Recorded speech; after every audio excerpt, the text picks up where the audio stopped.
So he starts on the ground up with kind of a little, maybe a growth hacker's mentality to social media. He goes into an industry he knows nothing about. Do you remember, like, was there anything special about how he got that first client, or did he just basically cold prospect his way into a connection? So I don't know specifically, but one of the pieces of advice that I give to people in any situation is you can always do your first piece of marketing for charity. Pick any charity, any cause. Right. Because charities aren't run by robots. They're run by senior people that work at other corporations that this is how they pay it forward and get involved. And so you'll get noticed. I had a social media ad agency a few years ago that I was a CEO of. It was a failed startup that burned through $8 million, had 30,000 in revenue. The VCs were going to close them down. I came in and I did the same technique.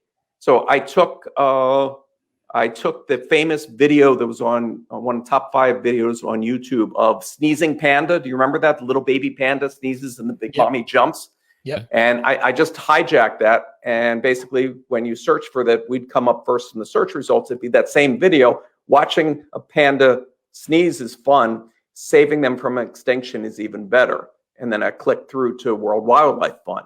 That got massive traffic. And next thing you know, we get noticed by Coke and Disney and Microsoft. And 18 months later, sold the failed company was sold to News Corp for $200 million. So same principle. That's insane. That's such an insane story. Oh my gosh. Okay.